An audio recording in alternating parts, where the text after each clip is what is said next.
খারাপ সময়টা হয়তো অতীত হয়ে যায়, কিন্তু মানুষের খারাপ ব্যবহারটা কখনো অতীত হয়ে যায় না। শুধু নিজে থেকে কথা বলা বন্ধ করে দেখো, দেখবে অনেক আপনজন বড় হয়ে যাবে। আসলে কেউ আপন হয় না। যারা তোমার ক্ষতি চায় তাদের আঘাত করবে না, তাদের সামনে একটু হাসি মুখে বাঁচবে। দেখবে তুমি আঘাত করলে যা কষ্ট পেত, ওরা তার থেকেও বেশি কষ্ট পাবে।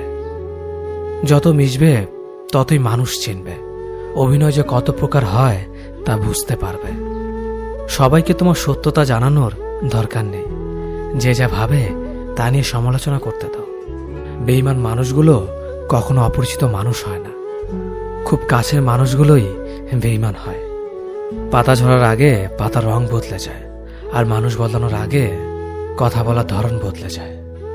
মন কখনো ভাঙে না, যেটা ভাঙে সেটা হলো বিশ্বাস। কেউ যদি তোমার সাথে কথা বলা বন্ধ করে দেয়, তাহলে বুঝে নিও তোমার পিছনে তারা তোমার নিন্দা করা শুরু করে দিয়েছে। ভুল মানুষের কাছে প্রত্যাশা রাখি বলে আমরা দুঃখ পাই বেশি। আপনি যতই নরম মনের মানুষ হবেন, ততই আপনি অন্যদের কাছ থেকে ক্ষত বিক্ষত হবেন।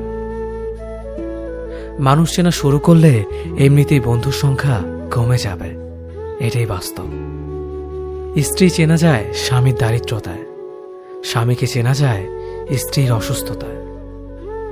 খাবার যতই দামি হোক না কেন, পচে গেলে যেমন তার দাম থাকে না, ঠিক তেমনি শিক্ষা যতই থাকুক না কেন, মনুষ্যত্ব না থাকলে সেই শিক্ষার কোনো দাম থাকে না।